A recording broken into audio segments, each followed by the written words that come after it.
Before we begin, I want to warn you that this story contains mature themes. It deals with the challenges of new motherhood, family relationships, and infidelity. If these topics make you uncomfortable, you might want to stop watching now. When I first moved to the city, it wasn't a big dramatic thing. I got a job offer, nothing crazy, just something steady, and it happened to be about 2.5 hours from where I grew up. Coincidentally, that's where my sister Paulina lived. She's 27, has her own apartment, and was cool enough to let me crash at her place until I figured out my own situation. Paulina and I have always been close. She's my big sister, you know? The kind who teases you nonstop growing up, but would also be the first to have your back if anyone else tried. When we were kids, she used to steal the remote, but she'd also help me sneak snacks past mom. Classic sibling stuff. Her apartment's a one-bedroom, so I started out on the couch. Now, don't get me wrong, the couch looked comfy. But I've got scoliosis, and after a couple of nights, my back felt like it had been hit by a truck. Paulina noticed me wincing one morning and offered to let me take the bed. I wasn't about to kick her out of her own room, though. That felt weird. So, we came up with a solution that made sense at the time: we'd just share the bed. It's a queen, plenty of space for both of us to have our own sides. No big deal. It wasn't anything weird. Just two siblings trying to make life work in an expensive city. Living with Paulina kind of felt like being kids again. We'd stay up late watching dumb shows, argue over who left dishes in the sink, and sometimes just sit around talking about life. She'd always been the responsible one growing up, the one who seemed to have everything together. And me? Well, I was just trying to keep up. If you're still with me, don't forget to like this video, share your thoughts in the comments, and subscribe for more stories like this. Trust me. There's so much more to uncover. So, sharing the bed? It was fine at first. I stayed on my side, she stayed on hers. No big deal. Honestly, it helped my back a ton, and after a few nights, it just became normal. Like, we'd both crash after a long day, and it wasn't weird. At least, I thought it wasn't. But after a while, little things started to feel different. Not in a huge, dramatic way. Just small stuff. Like, you know how you get used to someone's routines when you live with them? I'd wake up before her sometimes and notice how peaceful she looked sleeping. Or we'd both reach for the remote at the same time and laugh when our hands bumped. Dumb stuff like that. But for some reason, I started noticing it more. It's like, the more comfortable we got living together, the more. I don't know. Blurry things felt. I didn't think too hard about it, though. Life kept me busy. Work was exhausting, and Paulina had her own schedule. But then came my birthday. Turning 20 didn't feel like a big milestone or anything, but Paulina wanted to celebrate. She said we had to go out, no excuses. So, we hit up this club she liked, not exactly my scene, but hey, free drinks, right? We were laughing, dancing, just having a good time. She kept introducing me to her friends like, "This is my baby brother," which was super embarrassing, but I didn't care. It felt good to let loose for once. We both drank way more than we should have. I mean, I'm not a lightweight or anything, but that night? Yeah, I was feeling it.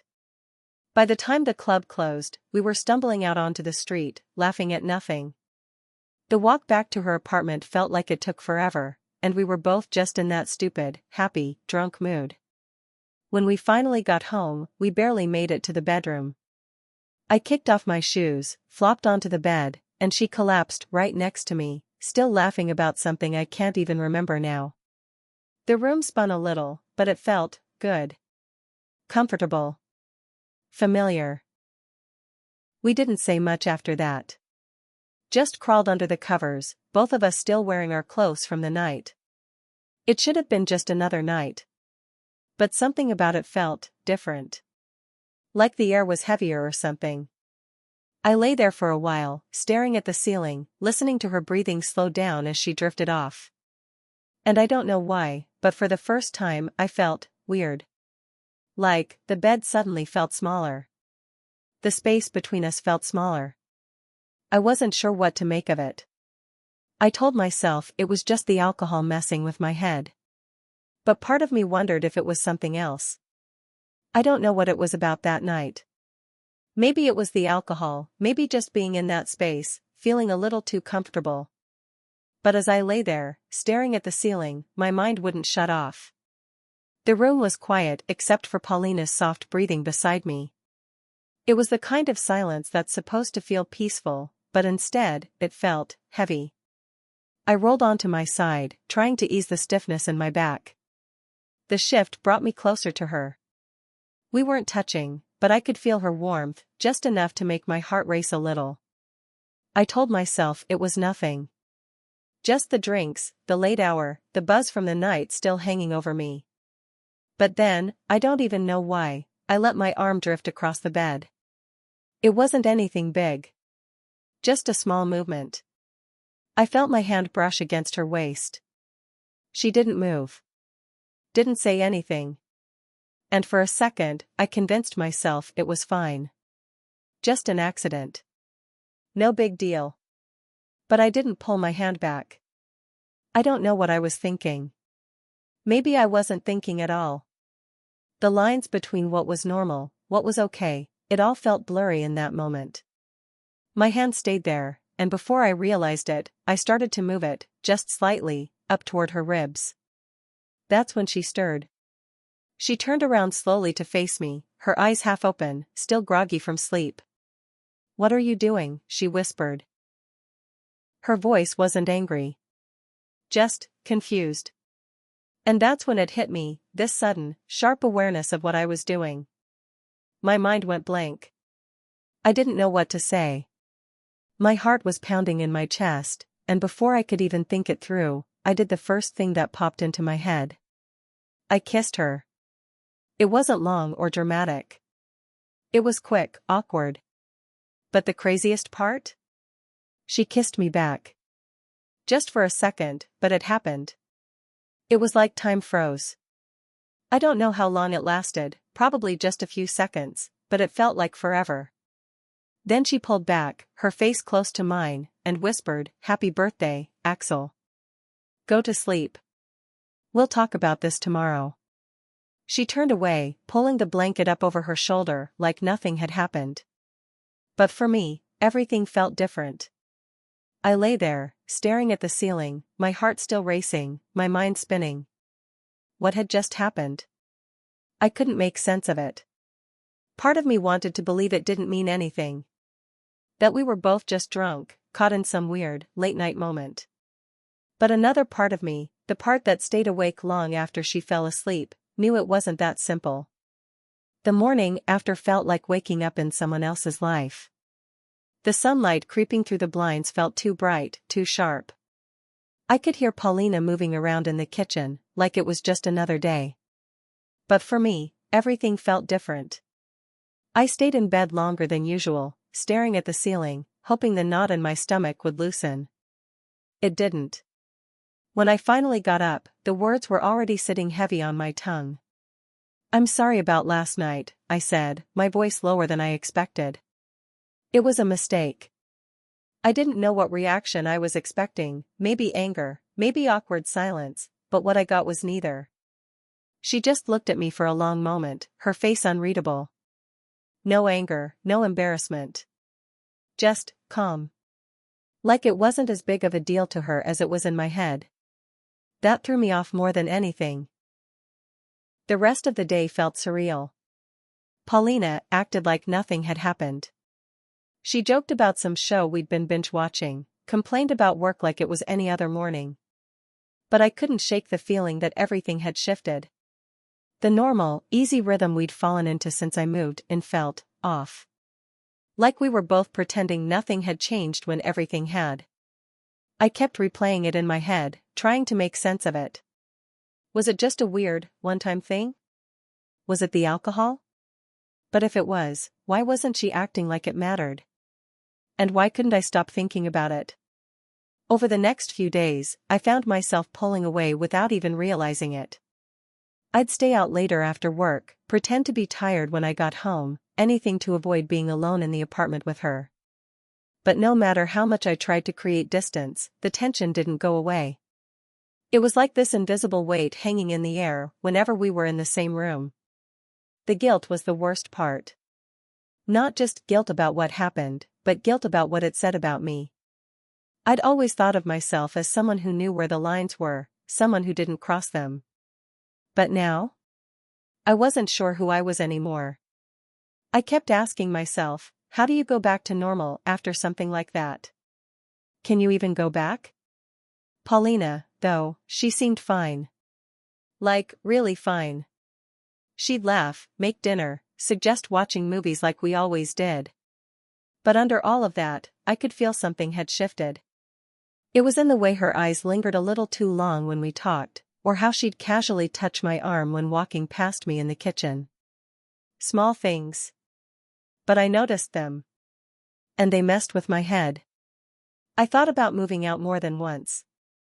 Just packing my stuff and finding some tiny studio apartment, even if it meant living on ramen noodles for the next year. But it wasn't that simple. Rent in this city was brutal, and I wasn't exactly rolling in cash. Plus, a part of me wondered if leaving would even fix anything. The problem wasn't just being in the same space. It was in my head, and no amount of distance could change that. I felt like I was stuck in this weird limbo, caught between pretending everything was fine and knowing deep down it wasn't. Every time I looked at Paulina, I saw both my sister and something else. And that scared me more than anything. The hardest part? I didn't know if she felt the same way. Or if I was the only one drowning in all this confusion while she floated above it like nothing had happened. That thought alone kept me up at night more than anything else. Weeks went by, but the weight of that night didn't lift. It wasn't like we had some big, dramatic fallout. There was no yelling, no fights. But something unspoken settled between us, thick and heavy, like a fog we couldn't see through. Paulina carried on like everything was normal. She'd ask about my day, joke about stupid stuff, like we always did. But under all of that, I could feel it, the space growing between us. Not the physical kind, but the kind you can't measure. The kind that creeps in when you both know something's wrong, but don't have the words to say it. I started avoiding her more. Staying out later, finding excuses to not be in the apartment. But no matter where I went, it followed me. That gnawing feeling in the pit of my stomach. The questions I couldn't shake. What did it mean? For us? For me? I kept asking myself how one night, one mistake, could blur everything I thought I knew about who we were. We were siblings. That was supposed to mean something solid, unchangeable. But now, every memory, every inside joke, every late-night conversation felt like it had a shadow hanging over it. The hardest part wasn't even the guilt. It was the confusion. I didn't know how to look at her anymore. I didn't know how to look at myself. I thought about confronting her. Sitting down and hashing it out, getting everything out in the open. But every time I tried to imagine that conversation, the words wouldn't come. What was I even supposed to say? Hey, remember that night? What was that? I didn't know if I wanted an answer. I didn't even know if she had one. So, we just didn't talk about it. Days turned into weeks, and the silence between us grew louder. We both pretended like we'd moved on, but deep down, I knew we hadn't. I don't think either of us knew how. And that's the thing, sometimes, it's not about what you do after something like that happens. Sometimes, it's about what you don't do. The words you don't say. The feelings you don't admit. The distance you let grow because facing it feels too heavy. I don't know where we go from here. I don't know if things will ever feel normal again. Maybe we'll keep pretending until it doesn't hurt anymore. Maybe one day, we'll have the guts to talk about it. Or maybe we'll just drift apart, both too scared to face what that night really meant. All I know is, once a line is crossed, it's not just about whether you can go back. It's about whether you should. Either way, I want to hear what you think. Tell me, what would you do if your world fell apart like mine did? How would you move forward? Let me know in the comments. And if this story made you feel something, don't forget to like, share, and subscribe for more.